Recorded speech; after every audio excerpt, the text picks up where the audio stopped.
Welcome to the Future Rainmakers podcast with Steve Fretzin, the show for ambitious lawyers ready to take control of their careers.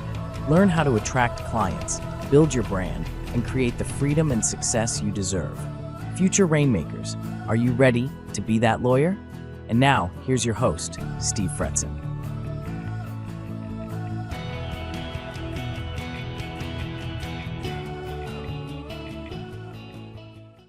Welcome to Future Rainmakers with Steve Fretzin. If you're a lawyer ready to take control of your career and build real freedom, you're in the right place. Steve has spent decades coaching attorneys around the world to master business development, marketing, and time management, the skills law schools never covered.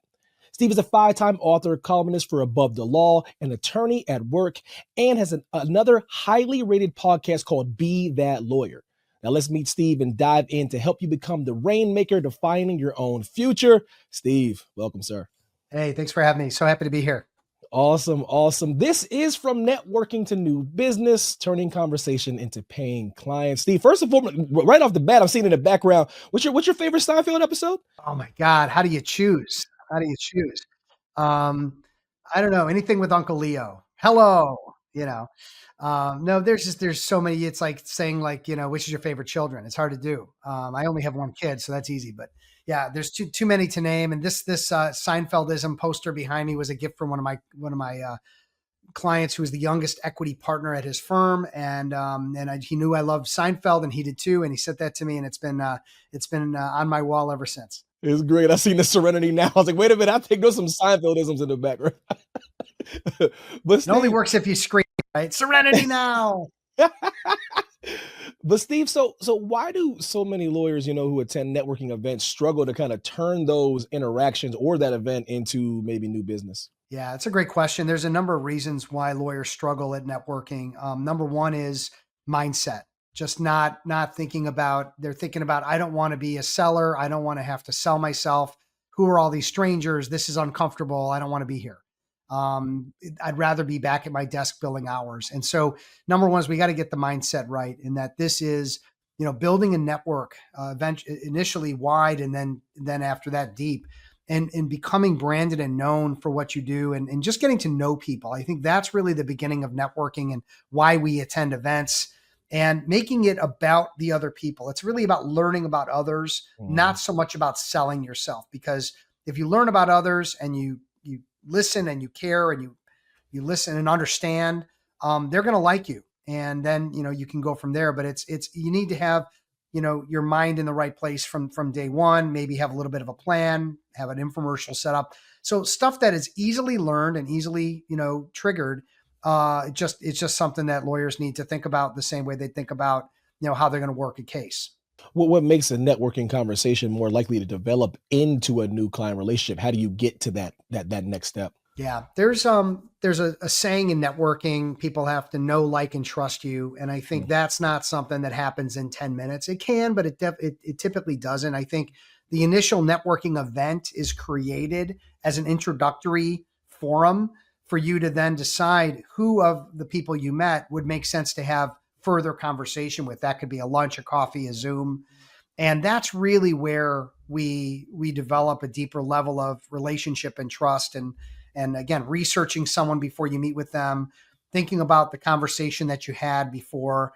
How can you help this person, learn more about them and help them and add value for them, and learn about them to know. And this is really the trigger point of everything, is meeting with people. You can be friends with anybody, but there are a certain few that are going to be in a position to feed you business. And so I think, be friends with everybody, build a network so everyone knows you, but ultimately you're looking for 5, 10, 15 people that we could define as strategic partners, people that could routinely and regularly refer us business.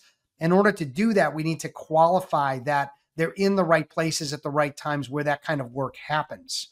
And that's a skill, and that's a learned sort of step in a system that lawyers skip, and they get to know people and hope for the best, as opposed to asking specific questions that might unearth and uncover that this is someone who generally could refer me stuff. And as long as I maintain a strong relationship and help them, the likelihood that I'll get work goes up exponentially. With that being said, Bill, how can attorneys ask questions at these networking events without getting too salesy? You know what I mean? Well, again, as long as you're not talking and you're asking, it's very hard to be salesy. I mean, if you ask how much someone makes in a year, maybe don't do that. But ultimately, it's like, tell me tell me more about what you do. What do you love about it? What does expansion look like for you in the future?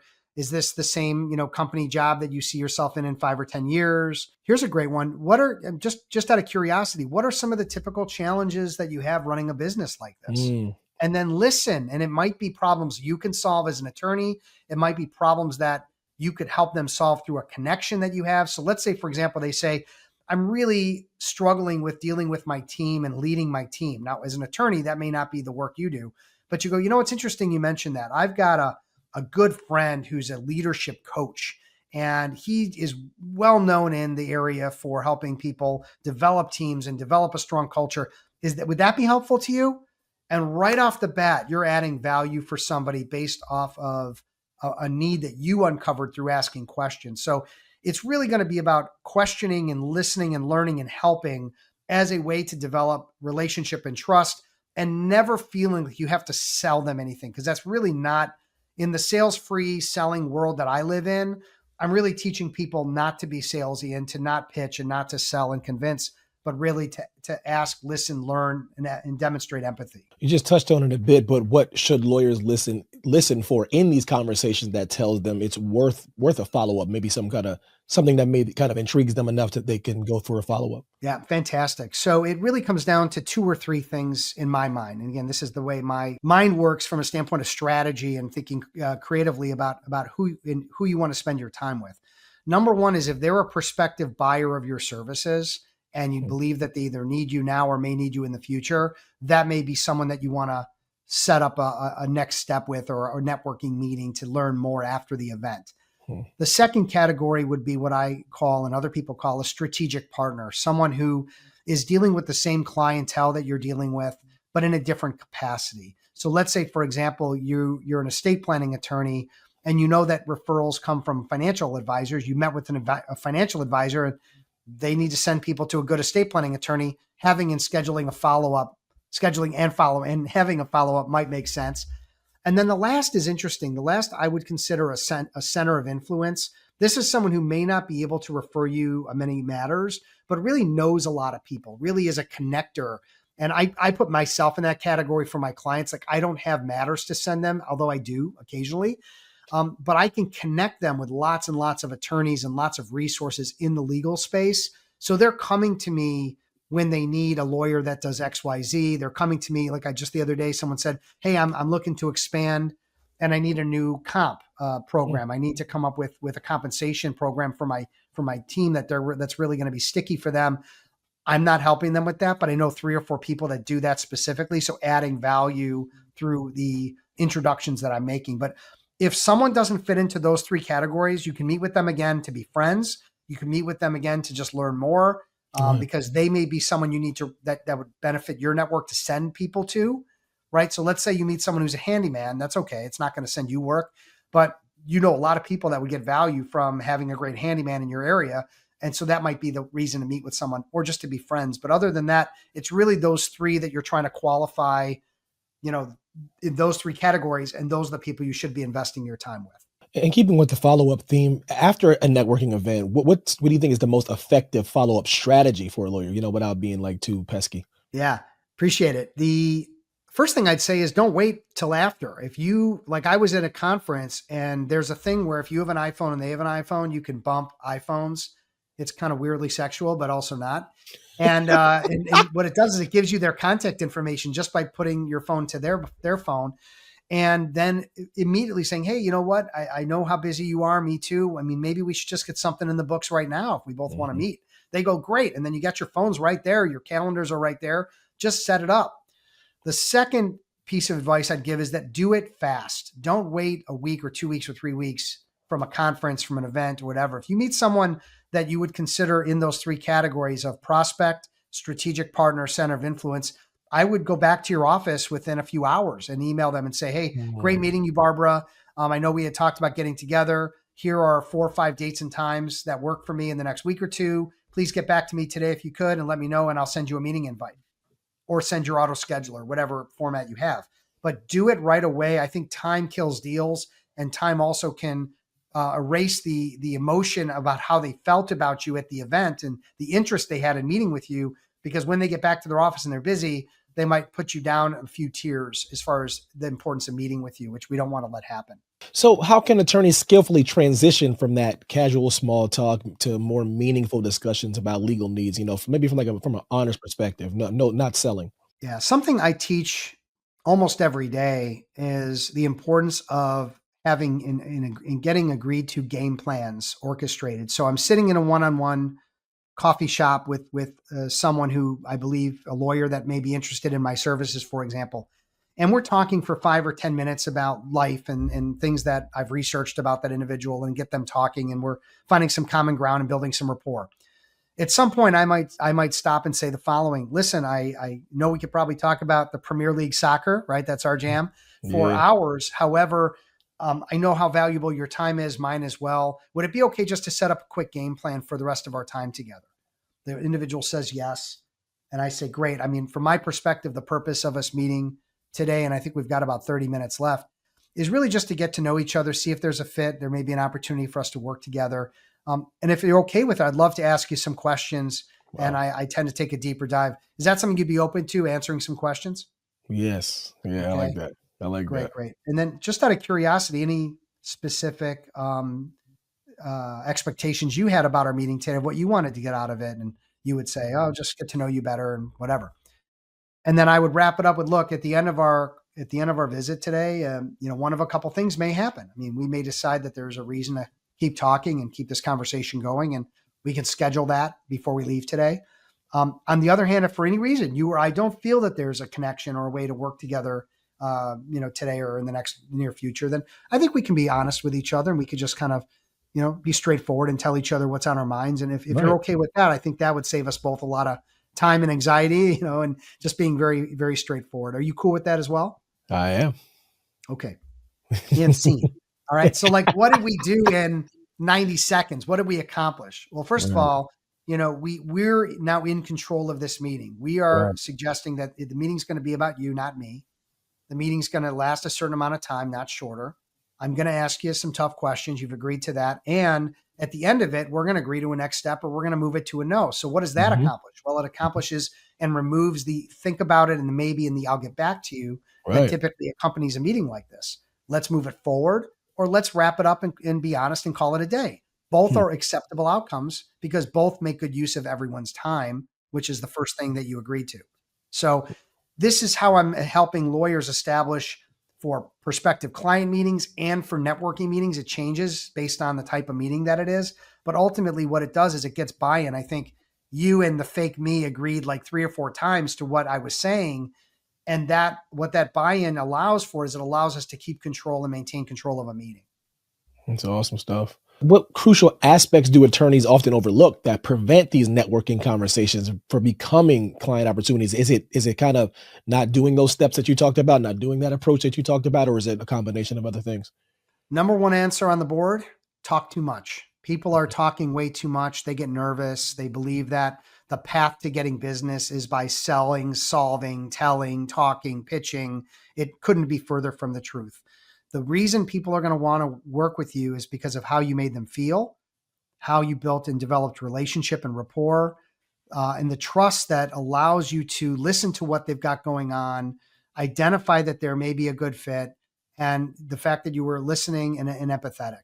And it's like good bedside manner from a doctor versus a doctor that's all about the numbers and just, in and out of your, waiting room in 2 seconds. Right. One you're going to feel great about and feel like you want to work with, and the other one you're going to be like, I'm not really sure about this doctor. So we all need to just take a step back and understand that networking, business development, and how we run these meetings is all a learned process. There's nobody that's coming out of the womb and saying, oh, I know exactly how to run these meetings. The same way a lawyer would run a trial or run a matter. We're learning this. I'm teaching this every day in my classes to lawyers around the world. How do we do things in an efficient way with steps and process and language that makes it all super efficient and effective and proven versus, again, just winging it, which is what 90% of the legal community is doing, if they're even out at all. How can systematic approaches such as tracking contacts, setting reminders help lawyers consistently convert these connections that we've been talking about into business? It's a great question. A big problem is, especially for the lawyers who have committed to networking and that are out there, is that they don't have a system for keeping in touch. They don't have a system for touching base, and how they move people forward or out. And so I have a very simple system of ABC. The people that I meet that could be a client for me or could be a strategic partner, people that I need to regularly follow up with, they're considered A's. Those A's go into a list of A's, and I've got a plan and a tracking and a follow-up system for them. In my case, it's Lawmatics. They fit into a pipeline of these A's that I have notices that I should reach out to them, every month and send them different events and things to attend and things to do, continually adding value and meeting with them. The B's are going to, be a good group to meet with and keep in touch with, but maybe a little less because they're just not as hot from a standpoint of prospects or strategic partners as the A's would be. And then the C's, they're just going to be on my LinkedIn. They're going to be in my newsletter. It's not something where I need to invest a lot of time in the C's unless I want to make a C a B or a B an A, and then you can do it. But I think having a system, whether that's an Excel spreadsheet, a Word doc, a software, to keep track of the people you're meeting, putting them in a pipeline and understanding, hey, if I'm meeting 100 people and I just never follow up with any of them ever, then a lot of the time that I've just invested in meeting those 100 people, it all goes for nothing. It's like you're not a blip on their radar and they're not a blip on yours, which is a big problem.